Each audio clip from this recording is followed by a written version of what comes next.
Welcome into another edition of Bear Bites, where we break down Shawnee State athletics. Ben Spicer, joined by SID here at SSU, Kevin Colley. Excited to have him here with me for another show, another episode, but more excited to have you guys back here. We appreciate you guys checking out the first episode, the pilot episode, if you will, for Bear Bites. We talked about some winter sports last week, and we're going to do that bi-weekly, talk about sports that are in season. But for this episode, it's a little different, a little special. We wanted to take a look back at the fall sports season here at Shawnee State, because we've got several months until we get back into fall sports season, a whole new semester. So I thought it would be fun to take a look back and kind of highlight the accomplishments of several of our programs from fall sports. So we'll start with the cross-country teams, the men's and women's cross-country teams. Cross-country has been such a staple here at Shawnee State. They've had so much success over the years, and they've continued that tradition and had another great season last year, Kevin. They did.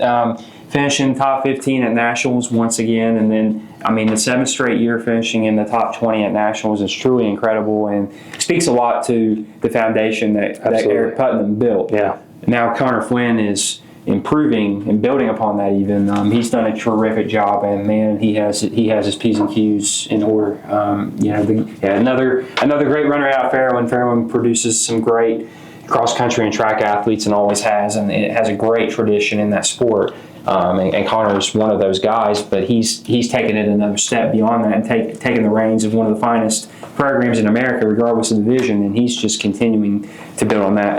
Done a great job with the triplets, Isaiah, Cade, and Trevor Lenoy. Can't tell them apart. Very difficult too, but they are great guys. Very loose, carefree, as you can imagine. But man, when it's time to run, they are on point. They are always running, always practicing, and it shows in their form. The best thing about them is, between all three, they have 3 or 4 years of eligibility left, and it's going to be scary to watch what they can do. Isaiah Lenoy with a top 70 finish at cross-country nationals, and then you have Trevor Lenoy in the top 100 and Caden Lenoy in the top 120. And then you have Dylan French is also in the top 95, so a senior from out of Colgrove. So between those three from Lancaster coming back, those 3 triplets, and Connor Darnell, who was a freshman out of Manchester that showed tons of promise. He got hurt and is going to have to miss track season rehabilitating. But he's a great runner as well. He's probably Manchester's best cross-country runner ever, and he could be a big factor next year, as could Caden LaRue out of Unioto, which is another great, traditionally great cross-country and track program in Ross County. So between those 5 guys, and then also others that are coming back and coming in, I see no fall off. I only see the same or better for this group. Rio had actually been ranked ahead of Shawnee State most of the year, was in 8th. And Shawnee State was around 15 to 20 heading into the River States Conference Championships at Angel Mound State Park in Evansville, and Shawnee State, showed that championship form that they're known for. I think Rio they didn't run their best, but neither did Shawnee State. It just shows, when it comes to championship form, they just find a way to get it out. And that's what special people and special programs are made of. And it comes through time and again. And then you look at the women's program, and Olivia Cisco is truly become one of the most improved runners in all of college sports at any level if you look at her numbers. She's now between, and we're going to talk about track, in a couple of weeks, but she's now a national qualifier in indoor, outdoor track and cross country. And this year she finished 52nd at nationals in cross. And a very great runner out of Waverly, who's still got another year left after this one to excel in all 3 sports. A great student. And then Jessica Elick, who hails out of Adena, and she is a fantastic runner, and she's got 2 more years of eligibility behind Cisco. So the entire women's team is going to be loaded next year, and I would not be shocked if they reappear in the top 25 or higher in cross country next year. They've got some great talent, great girls, great chemistry, and Coach Connor and Coach Dean, as they're referred to normally, have done a terrific job with both programs, getting them to the standards that Shawnee State is accustomed to, and getting them to a new era and building upon that. And I think it's going to be great to see what that future holds for both those programs. For sure. Let's take it to the soccer pitch now. Talk about the men's and women's soccer programs here at Shawnee State. Looking back at them and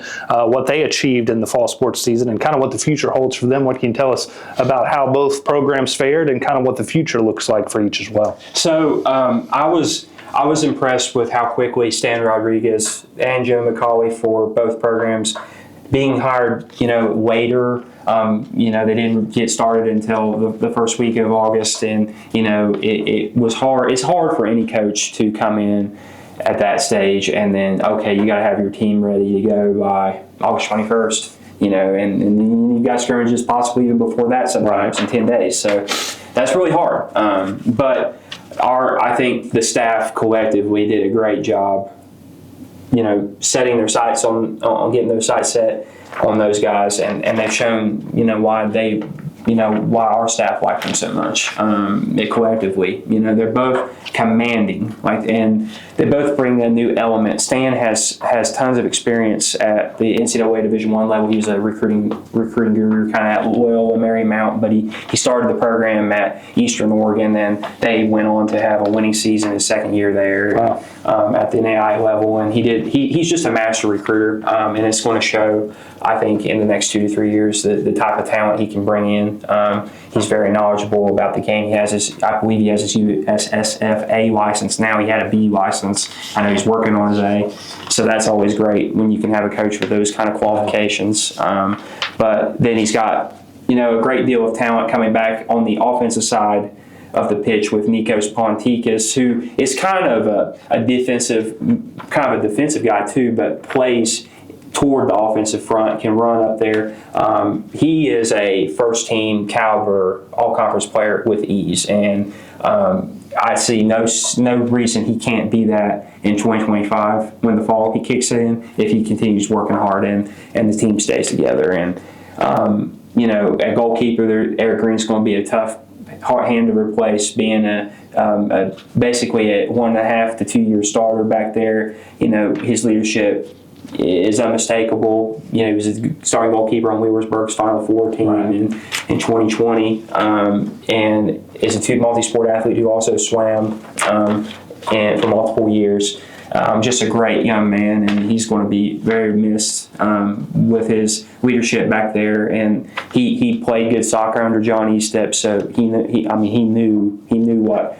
knows what crunch time situations are. So replacing him is going to be critical. But between Nikos Pontikis and I'm impressed with Cameron Thompson's finishing ability, another great athlete out of Unioto that's going to make an impact, I think, as he fills out physically. And then a guy that's really come on to me is João Coquete Leo. He's from Brazil, and he is going to make a massive impact in this program. He is a defender, but he can also score. He had 4 goals this year. And I just like how he approaches things in life. He is just calm.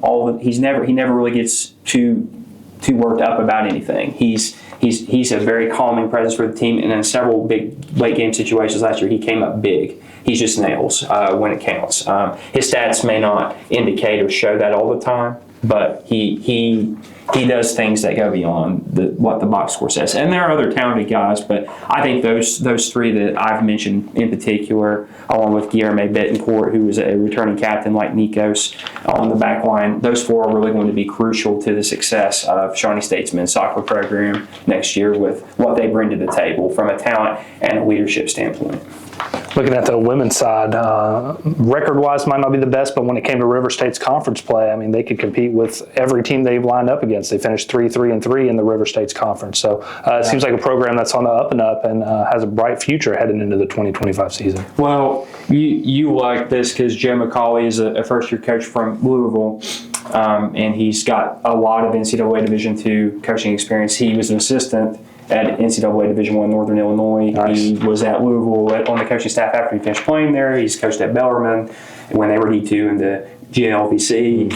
He's coached at Eckerd in Florida, and he's coached. He coached in Missouri as well there at Missouri Science and Technology. So He's got tons of experience, and what I like about Joe Watt is he's in it for the long haul. At the places he goes, he stays. I mean, he is a guy that has a lot of longevity at the places he's been. He's committed to building something, and the girls see that, and the girls trust him with that, and they really, really, really have taken to him well.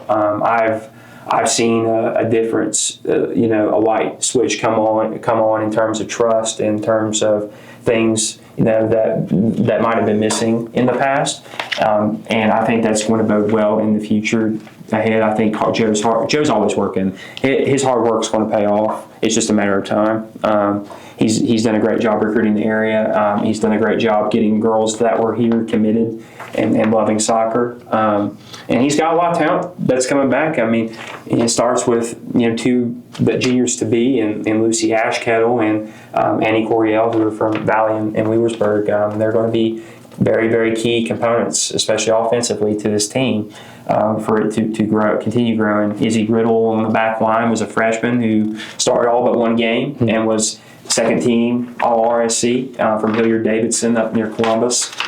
So those are going to be three young girls. There are going to be women. There are going to be three key pieces to the rotation going forward, and their leadership is going to be paramount to seeing the program continue to take those steps and rise and take those next steps to becoming from what they were this year, 3-3-3, to maybe 5-2-1 or 4-2-3. Just have to see how it plays out. Soccer can be a funny game. Right. You can play a team and be outshot 10-15-1 and lose 1-0 tie, but you could also, it could go the other way.